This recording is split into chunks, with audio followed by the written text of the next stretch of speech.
നിങ്ങൾക്ക് ഞാൻ പറയുന്ന ദൈവത്തിന്, ഞാൻ നിങ്ങളെ കേൾപ്പിക്കുന്ന ദൈവത്തിൻ്റെ മാറ്റമില്ലാത്ത വചനമാണ്. അത് നിങ്ങളുടെ ജീവിതത്തിൽ ഫലം പുറപ്പെടുവിക്കണമെങ്കിൽ അതിൽ നിങ്ങൾക്ക് എന്തൊക്കെ ഉണ്ടായിരിക്കണം അറിയാമോ? ഒരു ഹോണസ്റ്റ് സത്യസന്ധമായ ഒരു ഹൃദയം നിങ്ങൾക്കുണ്ടായിരിക്കണം.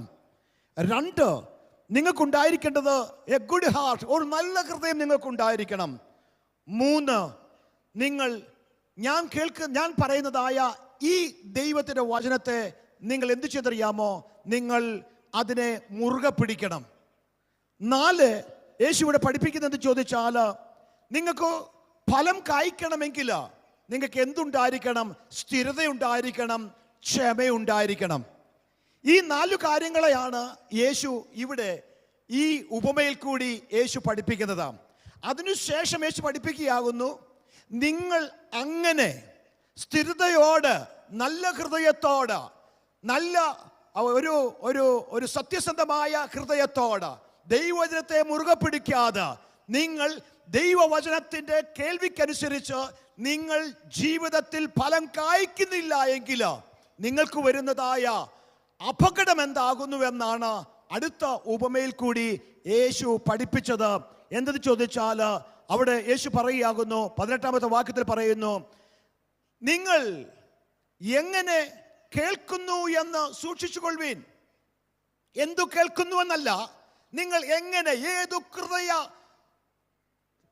നിലവാരത്തോടെ നിങ്ങൾ കേൾക്കുന്നു.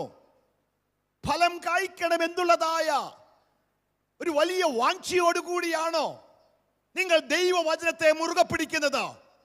അതോ കർണരസമായിട്ട്, കൊള്ളാം, നല്ലൊരു മെസ്സേജാണ്, നല്ല രസമുണ്ട് കേൾക്കാനായിട്ട്, ദൈവവചനത്തിന് യഥാർത്ഥമായിട്ട് വിഭജിക്കുന്നു എന്ന് പറഞ്ഞ് കുഞ്ഞുങ്ങളുടെ ടാലന്റ് പ്രോഗ്രാം നടക്കുമ്പോൾ ജഡ്ജസ് വന്ന് മാർക്കിടുന്നത് പോലെ നാം മാർക്കിട്ടിട്ട് പോയാൽ അതിൻ്റെ കോൺസിക്വൻസ് എന്താകുന്നുവെന്ന് യേശു ഇവിടെ 18-ാമത്തെ വാക്യത്തിൻ്റെ അകത്ത് പഠിപ്പിക്കുന്നു.